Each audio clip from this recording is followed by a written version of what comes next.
So I got started here, but basically I found yesterday that there is a lifter, probably it came apart.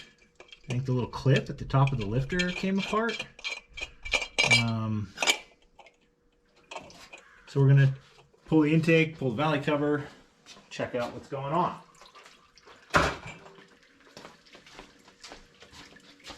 Who knows, maybe it's a flat cam. I guess this is a good time for an introduction to. This is a 1970 Pontiac Tempest. New project that I'm going to be working on.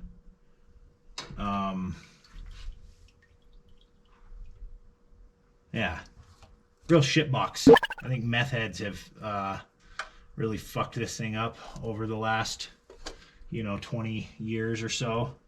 Really cobbled together. Yeah, just a mess. Just a mess. So we're going to try to get it back together in a respectable manner and see if we can make it run right, drive right, and look right. Hopefully. You got to start somewhere, right? I started at the bottom because this thing is sad. It's sad.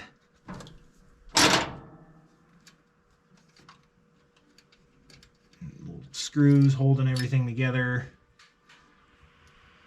The carburetor that was on it was completely foobarred. Somebody broke off these air metering screws, just the ends of them inside the carburetor, and actually broke the body of the carburetor, cracked it, probably because they were smoking crack. I don't know. Probably because the intake valve and exhaust valves were hanging open and it was running like dog shit. So we're gonna undog shit the car, basically.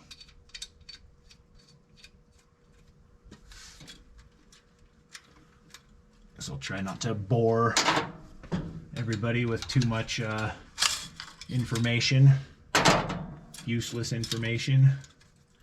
The key thing to note here is don't smoke meth. Yeah, don't do it. It's not good for you.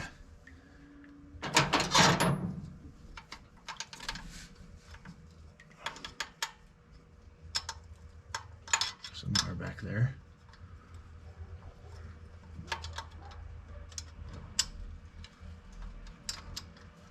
I think it'd probably just be easiest to pull the intake and carburetor all at the same time. I do like these Pontiac motors though. They seem simple to work on. Pulling the intake manifold is not going to be that difficult, I don't believe. Also, when we get done here, this carburetor is not going back on it because I have a Holly Sniper to try and put on it. So we'll try to go back together with that. There's a lot. Just everything is just a little bit fucked up.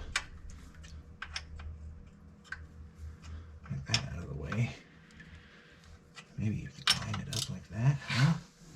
Oh, there we go.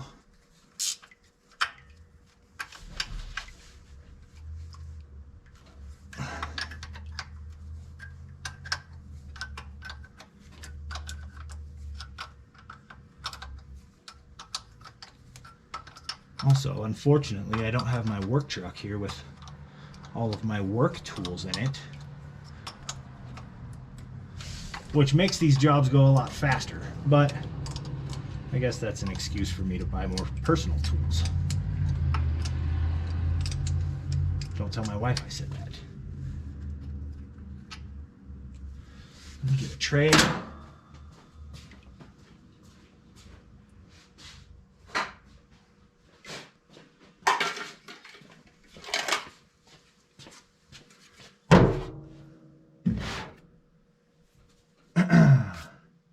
Maybe a socket, huh? That might help. Wrench, socket, 9/16.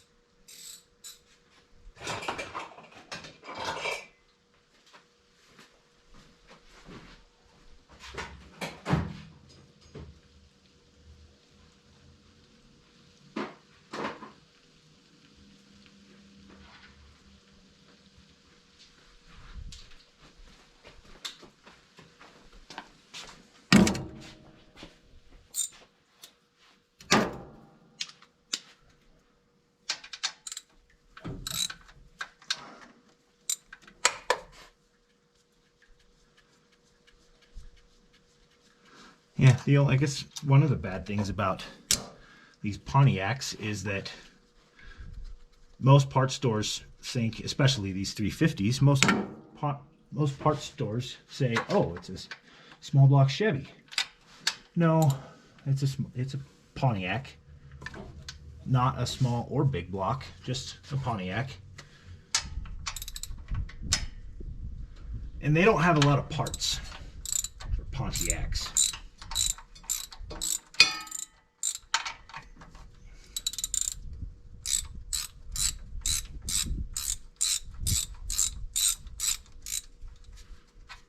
At least you don't got to pull the distributor out, though. That's kind of cool. So you can leave the intake manifold, or leave the distributor in to pull the intake manifold. Neat. This is my first time working on a Pontiac 350, or a Pontiac V8 of any kind, for that matter.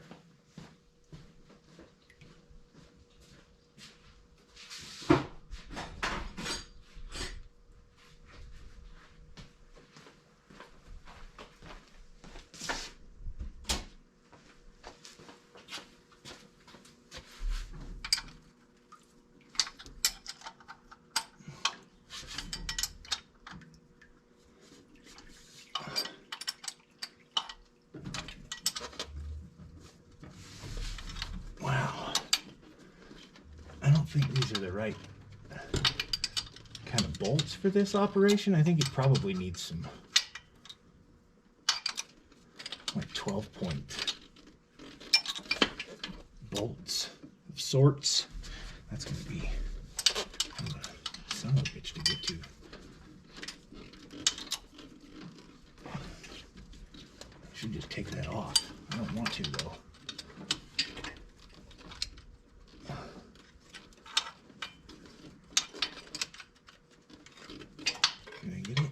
Get it? Oh, there we go.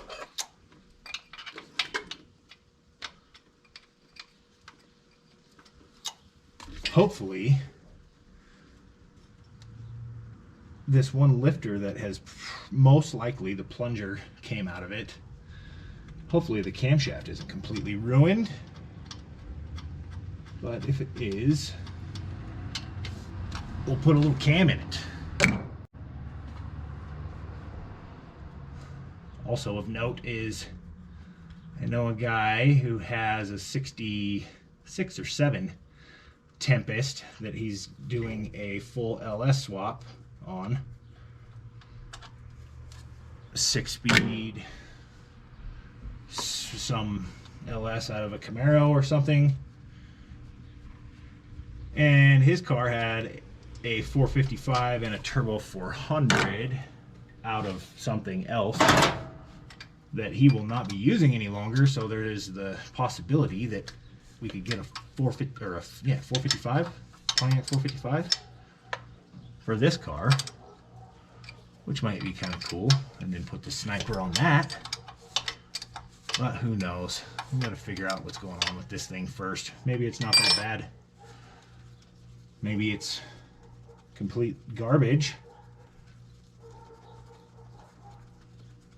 I did do a compression test and it came back like 120-ish. Between 115 and 125 on all the cylinders. Which I don't know what the factory spec is. Probably more than that, but I also am at 7,400 feet elevation, I know that can affect things at times. Regardless, doesn't really matter. That actually kind of tells me it's a pretty low compression engine. Might be like, or it's completely worn out. That's a possibility too. It doesn't really smoke though. There's not a ton of blow by. It doesn't seem. Who knows? My Bronco has a shitload of blow by. But it probably has some broken piston rings. Because turbo. Because boost. I think we got them all out. Looks like we might have some interference from some valve covers. I wonder if we can just loosen these and slide down a little bit. So all we really need to do is get to the goddamn alley cover.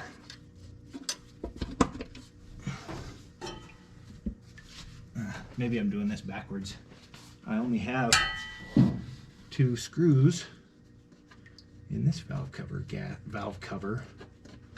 Probably just pop these out quick, slide that valve cover down, pull it up from this other side.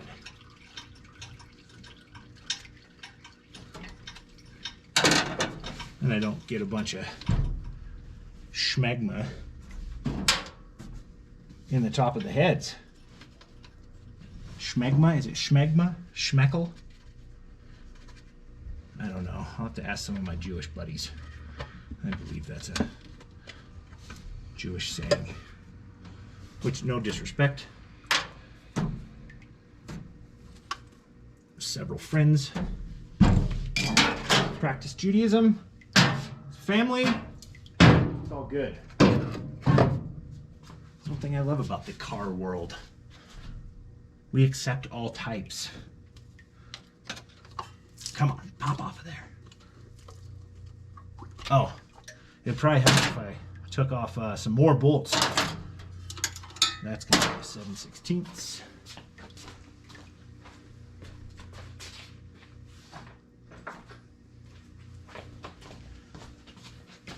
Like I said, first time working on a Pontiac. It looks like this bolt needs to come out. Ooh.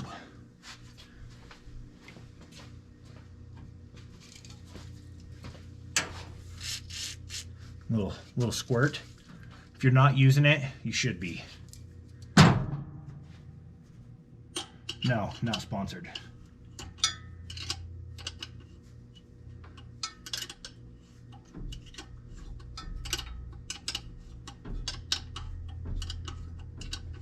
Nice and slippery there. We're going to clean this intake up too while we have the chance. Some hot rodder, aka smoked too much meth at night, painted this entire engine some kind of red. It's definitely not Chevy orange. It's just red. And it should not be red. It should be whatever that Pontiac color is. Bluish, silverish color.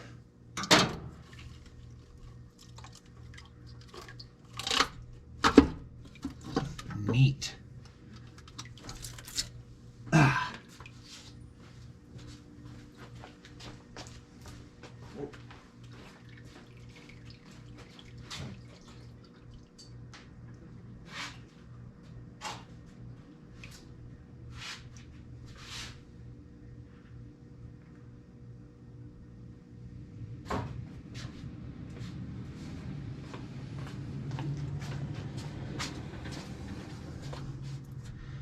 Only a small mouse nest in here. Not bad. Huh, the gaskets match the ports okay. Probably not going to do anything with the heads. Gasket maker on everything though. Literally everything. 1/2 inch. Yeah. Good socket.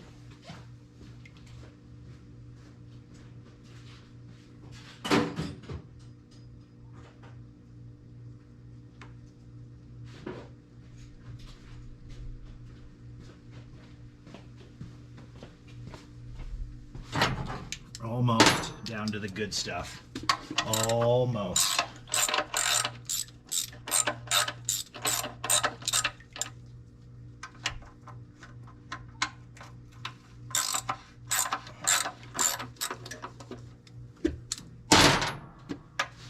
Almost there.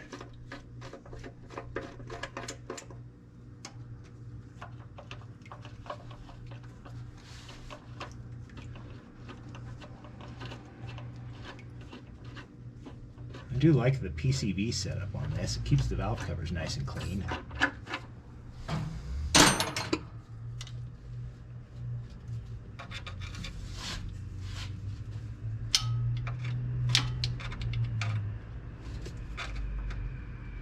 Man, there's a lot of silicone on this thing.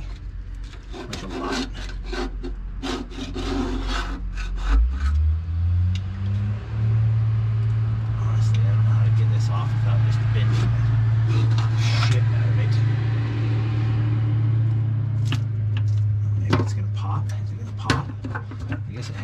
Bead rolled so it doesn't flex too much. There we go. What do we got here? What do we got here?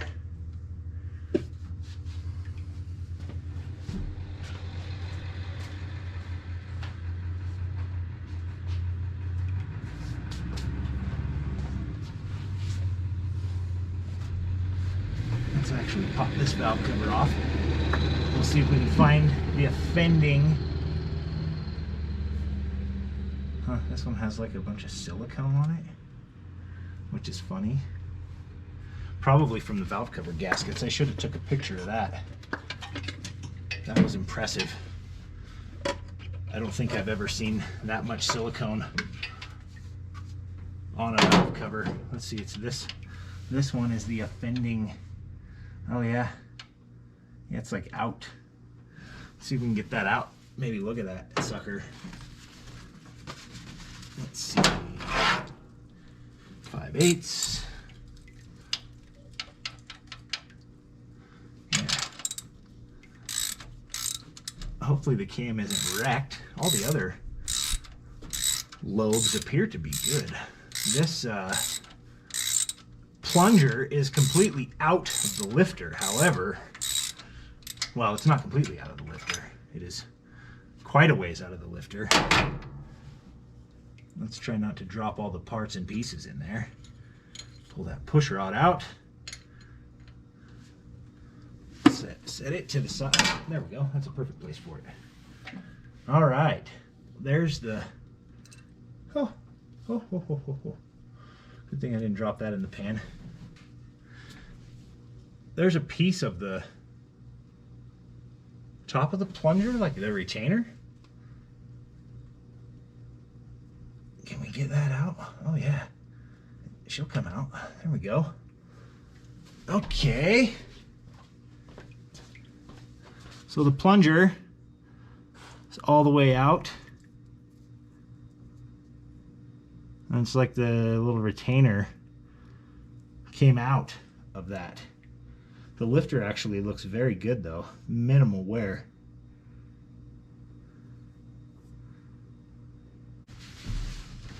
So you can see the nose of the cam.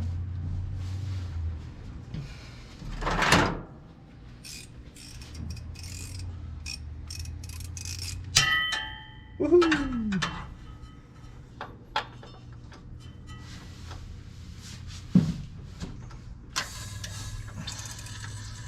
I should have took the plugs out.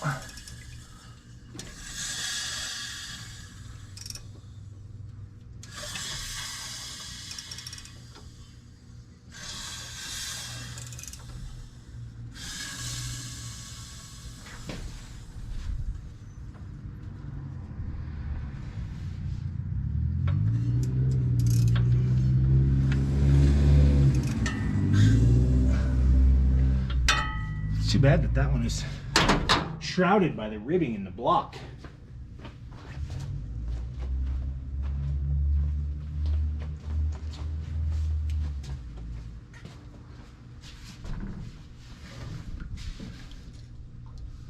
But I can see the nose of that lobe.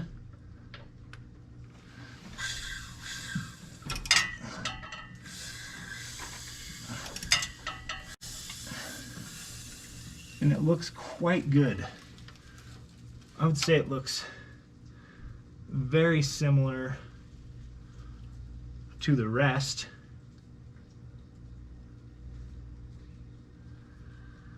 Of the lobes. Which is good. We just need a lifter. Or repair this one or something. I don't frickin' know. I don't know how are those sons of bitches even put in there. We can just put it in a press, press it in, put it back together.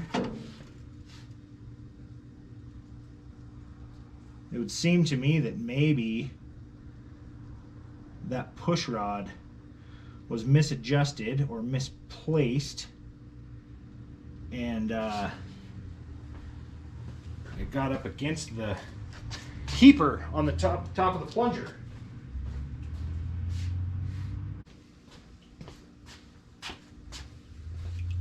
So we got the lifter back together. It looks like it's probably gonna be fine. It looks just like the rest of them now. Put some goo on the end of it. Even though it's already broke in and everything. Just kind of slide her back in there. And it's not pumped up, but you know, whatever. Stick our push rod back in. This is actually kind of good. I got to inspect the camshaft typically. Let's see, that's where the guide plate goes. Push rod looks really good. Push rods look really good. I'm kind of curious if this engine wasn't rebuilt at one point in its life. It's a very good possibility, judging by the condition of the camshaft and judging by the amount of silicone that was all over the frickin' place. Yeah.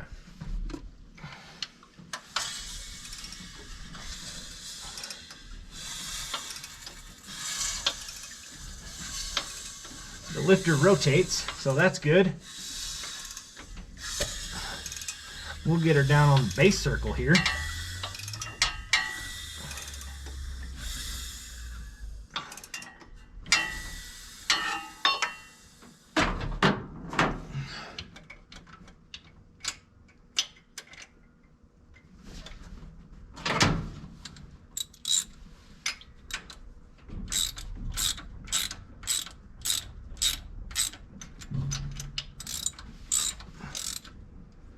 That's what happened, I bet. I can almost guarantee it.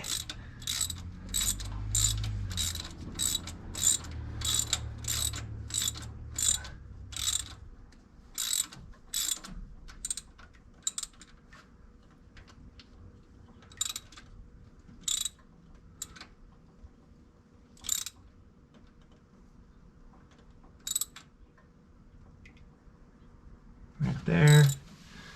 Half a turn.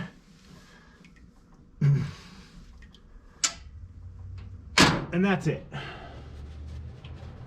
So that whole big problem was all caused by the keeper on top of the plunger coming off, because I think somebody probably loosened that push rod up so much, and then when they went to tighten it back down, it tightened up on the keeper instead of in the plunger cup. But this also gives me a very good opportunity to get rid of all this silicone.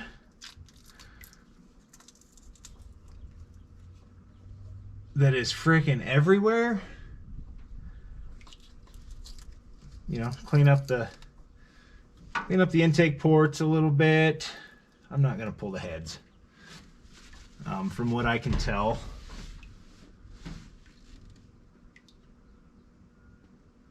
well, I can't really tell anything. I don't know shit about Pontiacs.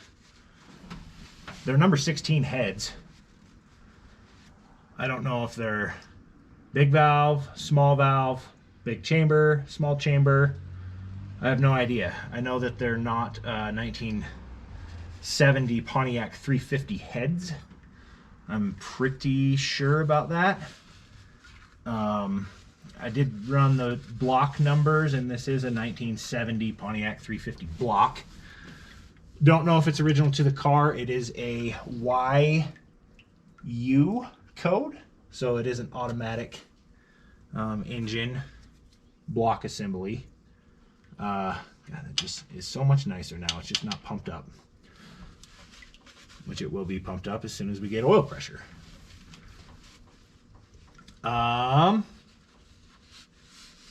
Yeah, don't know much else about this engine. Like I said, just bought this car. Huge pile of shit. Ex-tweaker car for sure, or at least just a poor person car, which I can relate. I'm a poor person too, but I'm not so poor that I don't know how to do things correctly. The correct way to do this would probably have been to replace that lifter, but if you can just put it back together, who cares? It's gonna work, right? Somebody else put it together at one point in time. That means it can be put back together. Yeah, this sumbitch is dirty though, I know that. Probably not a lot of oil changes, I'm guessing, in the history of this engine, or at least this iteration of this engine.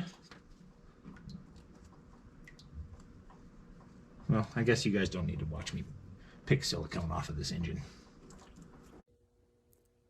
So we're getting deeper into this Pontiac here. I've got the hood off now. I was just using some ratchet straps to help me solo get the hood off. I'm going to go ahead and pull this fender off on that side. Let me go around the other side here. It's got some misalignment happening, so there's a couple of things going on. This door gap is really tight, hitting right there, so I need to move the door forward.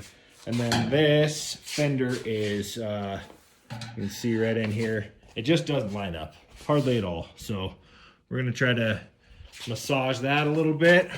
We got a ding down here that's preventing us from getting that lower valance put on. So we're just gonna be kind of fixing up the old grill. Still doesn't run quite right, but we're gonna get to that too. So I had taken the fender off of this car because I needed to realign the door. The door gap here was just really close, really bad. So I got it straightened out a little bit. Not that it really matters because, you know, body damage, but I really wanted to get that door closing without hitting the rest of the body. So when I took the fender off, the lower bolts were very broken, stripped-ish. They were just really tight. So these little body clips were just spinning.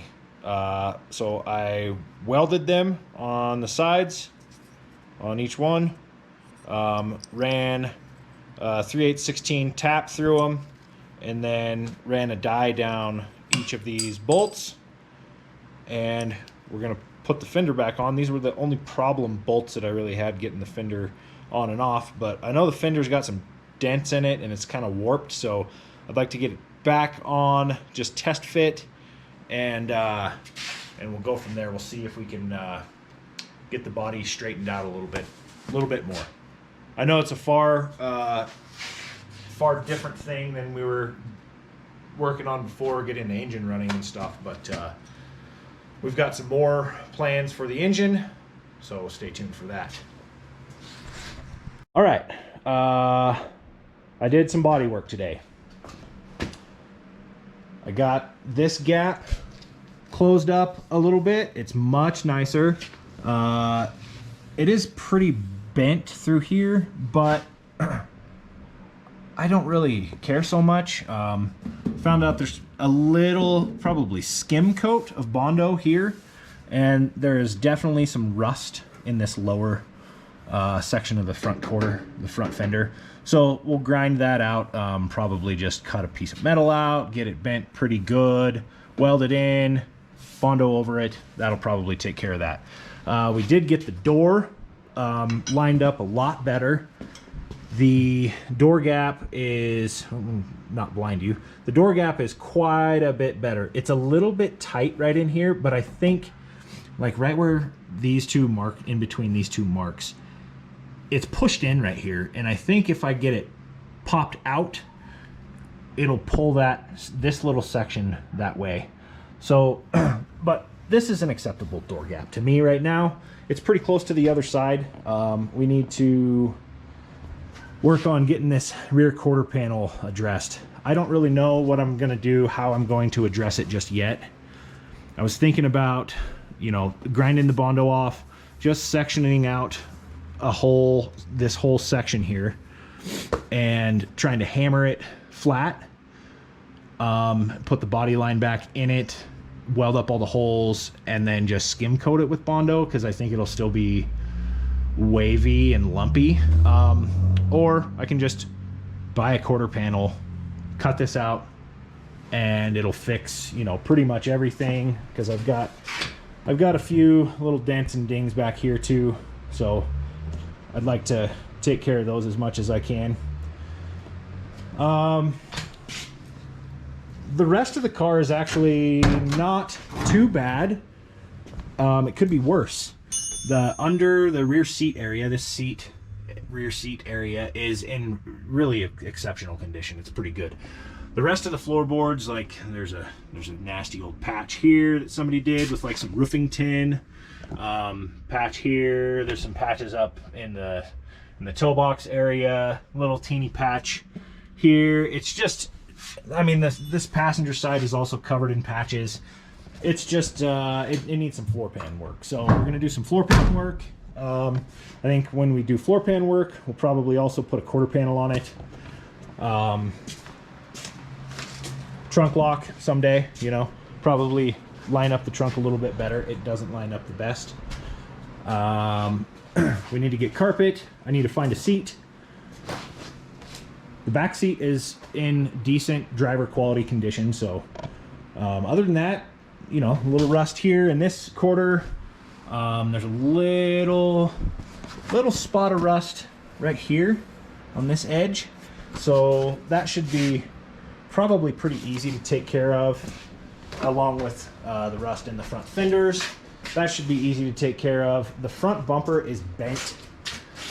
I don't know what I'm going to do about that yet, but I know that to get the front valance, this lower valance installed, I've got to beat this piece of the bumper upward to get the valance to clear.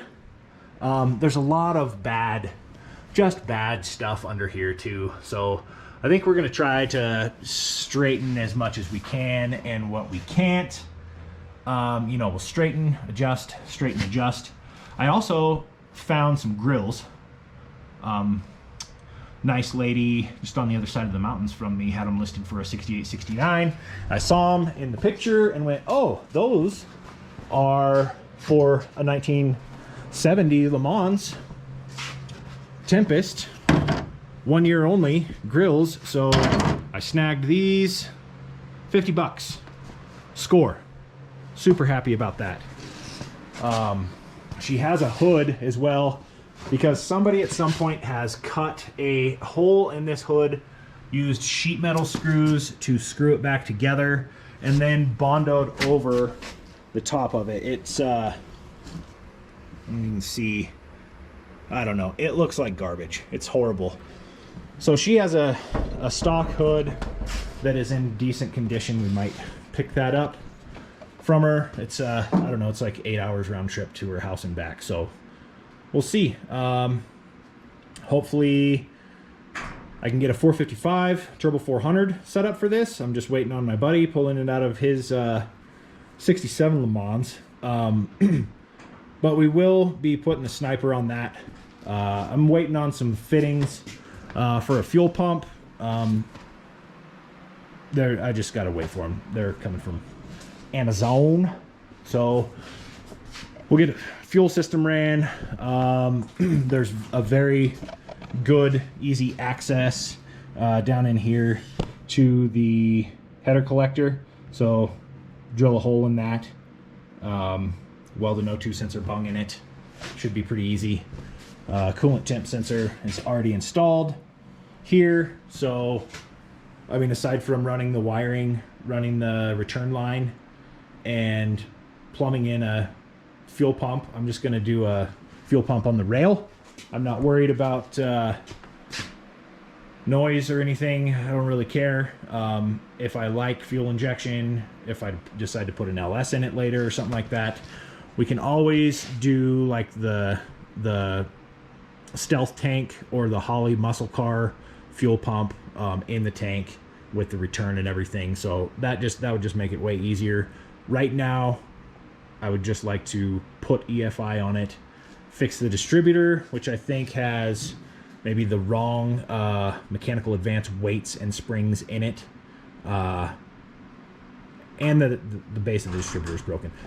Hopefully, if the 455 has a good distributor in it, we'll just throw that in, see if this runs better than it has. And if not, we'll just throw the whole 455 Turbo 400 in here. Just slide this one out, slide that one in, and call it a day. That's about the end of the progress for today. I'll catch you tomorrow.